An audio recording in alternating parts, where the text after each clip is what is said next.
Hello student, मैं हूं Gulshan Kumar Dewangan. SR coaching classes Kanker में आपका स्वागत है। स्टूडेंट, आज हम खिलजी वंश के बारे में पढ़ेंगे।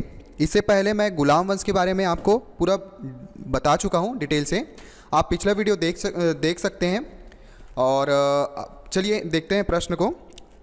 हम आज जो है खिलजी वंश के बारे में पढ़ेंगे। खिलजी वंश के देखिए, खिलजी वंश इसका जो शासन काल है वो आएगा आपका 1290 से 1300 लगभग 20 तक का इसका शासन काल है। ठीक है, ये है खिलजी वंश। अब खिलजी वंश में जो प्रथम शासक था जिन्होंने खिलजी वंश का स्थापना किया, उसका नाम है जलालुद्दीन फिरोज खिलजी। ये जलालुद्दीन फिरोज खिलजी जो था, उन्होंने अपनी राजधानी किलो खरी को बनाया था। किसको बनाया था? किलो खरी। किलो खरी, कहीं कहीं पास इसका नाम जो है किला खरी, इस प्रकार से भी मिलता है। ठीक है, चलिए प्रश्न उत्तर की ओर बढ़ते हैं। देखिए, गुलाम वंश की समाप्ति के बाद भारत में किस वंश की स्थापना हुई? तो हम जानते हैं गुलाम वंश का अंतिम शासक था शमसुद्दीन कैमुर्स, जिनको ये जलालुद्दीन फिरोज खिलजी ने जो है उसकी हत्या करके अपना खिलजी वंश की नींव रखी थी। ठीक है, ये प्रश्न हो चुका है। अब देखते हैं खिलजी वंश का संस्थापक कौन था। तो अभी मैंने बताया जलालुद्दीन फिरोज खिलजी जो था वो गुलाम वंश के अंतिम शासक शमसुद्दीन कैमुर्स को उसकी हत्या करके जो है खिलजी वंश की नींव रखी थी। और ये कब रखी गई? ये रखी गई थी 1290। और मैंने अभी बताया कि 1290 से 1320 तक का जो शासनकाल है वो खिलजी वंश का आता है। ये वही खिलजी वंश है जिसके बारे में हमने पढ़ा है। इसमें जो शासक हुए अलाउद्दीन खिलजी, जिसके बारे में जो है एक मूवी भी बन चुका है। ठीक है, चलिए देखते हैं अगला प्रश्न। जलालुद्दीन फिरोज खिलजी कौन था? तो ये था गुलाम वंश के शासन काल में जलालुद्दीन फिरोज खिलजी जो था वो एक सेनापति था। उसने गुलाम वंश की अंतिम शासक शमसुद्दीन कैमुर्स का वध कर दिया, यानी हत्या करके दिल्ली तख्त पर अधिकार कर लिया और खिलजी वंश की स्थापना की। ठीक है, चलिए अगला प्रश्न में देखते हैं। कौन शासक अपराधियों को सजा के बदले उपदेश देता था? तो ये जो था जलालुद्दीन फिरोज खिलजी। अगला प्रश्न देखिए, खिलजी वंश के शासक किस जाति के थे? इससे पहले भी हमने देख चुके थे कि गुलाम वंश के शासक जो थे वो तुर्क जाति के थे और खिलजी वंश भी जो थे वो तुर्क जाति से ही बिलोंग करते थे। ठीक है, आगे बढ़ते हैं, देखते हैं।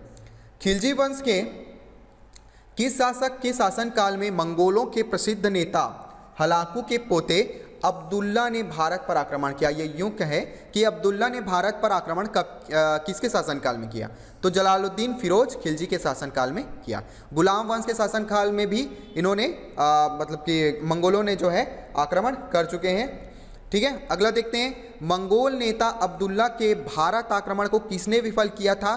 तो अलाउद्दीन खिलजी। अलाउद्दीन खिलजी कौन था? ये अलाउद्दीन खिलजी जो था वो जलालुद्दीन फिरोज खिलजी का दामाद तथा भतीजा था, है ना।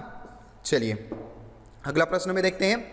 उलुग खां मंगोल ने अपने समर्थकों के साथ कौन सा धर्म ग्रहण किया? तो इन्होंने इस्लाम धर्म जो है ग्रहण कर लिया। हुआ ये था कि जब यहाँ पर उन्होंने वो आए उलुग खां, तो जलालुद्दीन फिरोज खिलजी की बहन के साथ जो है इसका विवाह हुआ था उलुग खां के साथ, और वो दिल्ली के समीप उनको एक जगह दिया गया। तो लगभग जो है 400 समर्थकों के साथ दिल्ली के पास जो है उन्होंने इस्लाम ग्रहण करके वहाँ पर बस गए थे। ठीक है, तो ये नवीन मुसलमान कहलाए।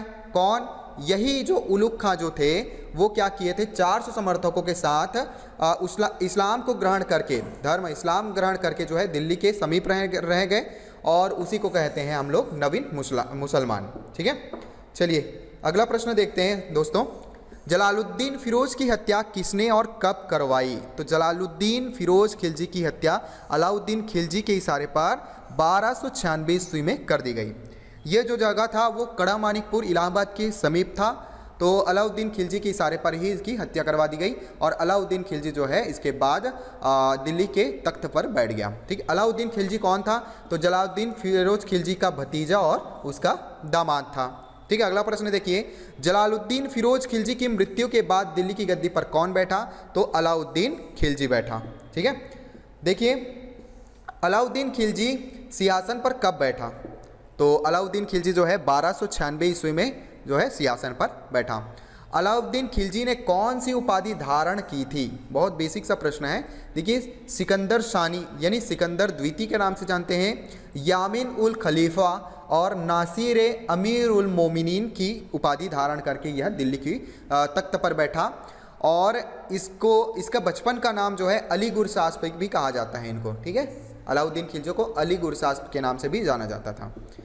अगला प्रश्न देखते हैं, दिल्ली सल्तनत के किस शासक के शासनकाल में गुप्तचर सेवा काफ़ी सुदृढ़ थी? तो ये था अलाउद्दीन खिलजी। अलाउद्दीन खिलजी ने गुप्तचर विभाग बनाया था। ठीक है, चलिए अगला पढ़ते हैं। अलाउद्दीन खिलजी ने गुजरात विजय के लिए किसे भेजा था? तो उलुग खां एवं नुसरत खां को यह गुजरात विजय के लिए भेजा था। चलिए दोस्तों, अगला प्रश्न देखते हैं। गुजरात में नुसरत खां ने मलिक काफूर यानी हिंद हिजड़ा को कितने दिनार में खरीदा था? तो ये था 1000 दिनार में खरीदा था। इसलिए मलिक काफूर को 1000 दिनारी के नाम से भी जाना जाता है। ठीक है।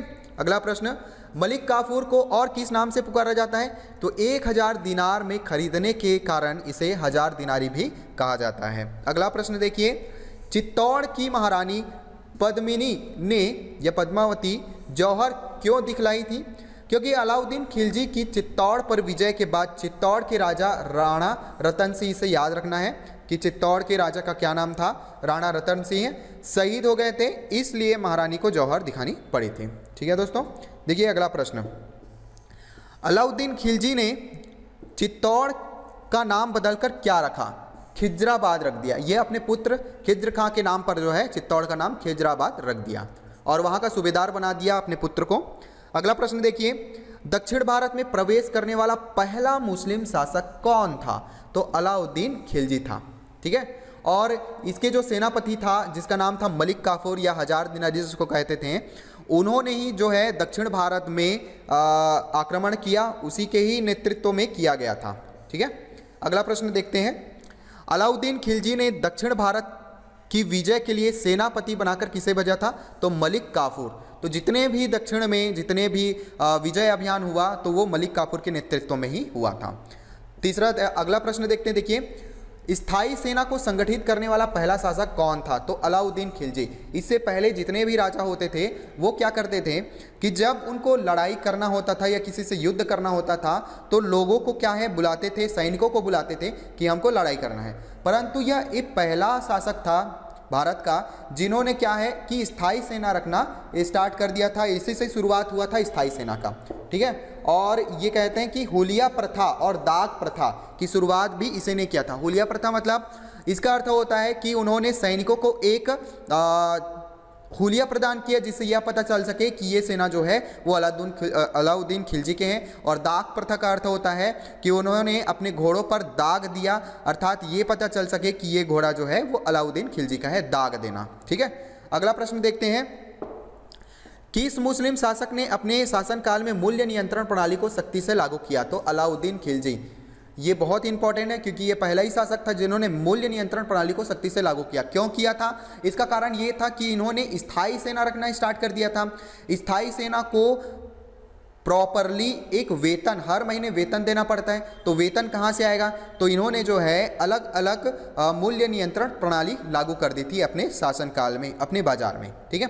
अगला प्रश्न देखिए, दिल्ली सल्तनत के किस शासक ने अपने आप को मुल्लाओं के प्रभाव से दूर रखा? तो अलाउद्दीन खिलजी। ठीक है। अगला प्रश्न देखिए दोस्तों, आगे देखते हैं, किसके शासनकाल में दिल्ली के निकट बसे नवीन मुसलमानों का कत्लेआम हुआ था?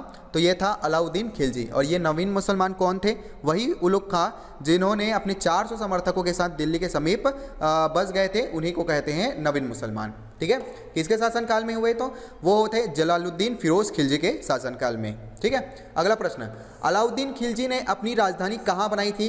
तो ये था दीवाने उत्तर दिल्ली के निकट सिरे में। पर आपको ये भी याद रखना है कि जलालुद्दीन फिरोज खिलजी जो था उसकी राजधानी किलोखरी था, है ना, उनका राजधानी जो है दिल्ली नहीं था, जबकि अलाउद्दीन खिलजी का जो राजधानी था वो दिल्ली के समीप था। ठीक है, अगला प्रश्न देखिए, अलाउद्दीन खिलजी की स्थापत्य कला के क्षेत्र में महत्वपूर्ण देन क्या है? तो इन्होंने अलाई दरवाजा, सीरी का किला, हजार खंबा महल और जमैयत खाना मस्जिद का निर्माण करवाया था। ठीक है, अगला प्रश्न देखिए, अलाउद्दीन खिलजी की मृत्यु कब हुई? तो अलाउद्दीन खिलजी की मृत्यु जो है वो 1316 ईस्वी में हो गई थी। अगला प्रश्न, खिलजी वंश का अंतिम शासक कौन था? तो ये था नासिरुद्दीन। ठीक है, ये जो थे वो अंतिम शासक के रूप में खिलजी वंश में शासन किया। अगला प्रश्न देखिए, खिलजी देश ने कब से कब तक शासन किया? तो मैं पहले ही बता चुका हूँ, ये माफ़ कीजिएगा, ये 1290 है। तो 1290 से 1320 तक का जो है शासनकाल वो खिलजी वंश का था। और इससे पहले हम देख चुके थे कि जो गुलाम वंश थे वो कब से कब तक शासन किए थे?